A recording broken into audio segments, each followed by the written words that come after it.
ஷாமேடியா தமிழ் இஸ்லாமுக்கு உங்களை அன்புடன் வரவேற்கிறோம். இந்த வீடியோவை பார்த்து கொண்டிருக்கும் அனைவருக்கும் அஸ்ஸலாமு அலைக்கும் வரஹ்மத்துல்லாஹி வபரகாத்துஹு. அன்பார்ந்த சகோதர சகோதரிகளே, நாம் பலமுறை ஒரு வசனத்தை கேட்கின்றோம். இன்ன லில்லாஹி வ இன்ன இலைஹி ராஜிஊன். இது எப்போது சொல்ல வேண்டும்? இதன் உண்மையான அர்த்தம் என்ன? இன்றைய வீடியோவில் இதை பற்றி தெளிவாக காணலாம். இன்ன லில்லாஹி வ இன்ன இலைஹி ராஜிஊன், அதாவது நாம் அல்லாவுக்கே சொந்தமானவர்கள் மற்றும் நிச்சயமாக அவனிடமே திரும்புவோம். இது சுருக்கமாக மனிதனின் நிலையை உணர்த்தும் ஒரு வரி. அல்லாஹ் நம்மை படைத்தான், நாமும் அவனிடமிருந்து வந்தோம். பிறகு நிச்சயமாக அவனிடமே திரும்புவோம். இது வாழ்க்கையின் உண்மை.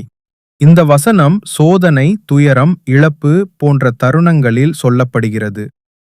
மரண செய்தி கேட்கும்போது, திடீரென நஷ்டம், விபத்து, துயரம் வந்தபோது, பரீட்சை வந்தால், மனதில் ஏற்படும் கஷ்டங்களை சந்திக்கும்போது அல்லாஹ் கூறுகிறார், அந்நிச்சயமாக நாம் உங்களை சோதிப்போம். அவ்வாறு சோதிக்கப்படும்போது அவர்கள் கூறுகிறார்கள், இன்ன லில்லாஹி வ இன்ன இலைஹி ராஜிஊன். இந்த வசனம் நமக்கு என்ன சொல்கிறது? இழப்புகள் நம்மை வாடடிக்கலாம், ஆனால் இது நீண்ட பயணத்தின் ஒரு பகுதி. இது நமக்கு பொறுமை, நம்பிக்கை மற்றும் அல்லாஹ்வின் மீதான தாயக உணர்வு கொடுக்கிறது. நாம் யாரும் இந்த உலகில் நிரந்தரமல்ல. அல்லாஹ் நம்மை இங்கு ஒரு நேரத்திற்காகவே அனுப்பியிருக்கிறார். அவனிடமே நாம் திரும்ப வேண்டும். இந்த வசனத்தை கூறுவது துயரங்களை தாங்கும் மனதளவை கொடுக்கிறது. இது தவறுகளை சரி செய்யும் நினைவூட்டலாக செயல்படுகிறது. மேலும் அல்லாஹ்வின் அறமீது நம்பிக்கை மற்றும் அவனது தீர்ப்பை ஏற்கும் பணிவை காட்டுகிறது.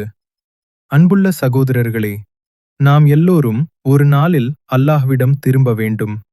இன்னா லில்லாஹி வ இன்னா இலைஹி ராஜிஊன் என்ற வசனம் நம்மை உணர்ச்சி மட்டத்தில் அல்ல, ஈமான் மற்றும் யதார்த்த உணர்வில் நிலைநிறுத்துகிறது.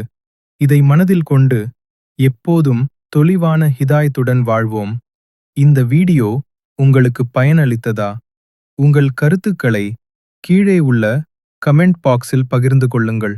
வீடியோவுக்கு ஒரு லைக் கொடுத்து மேலும் பயனுள்ள தகவல்களை பெற நமது சேனலை சப்ஸ்கிரைப் செய்ய மறந்துவிடாதீர்கள்.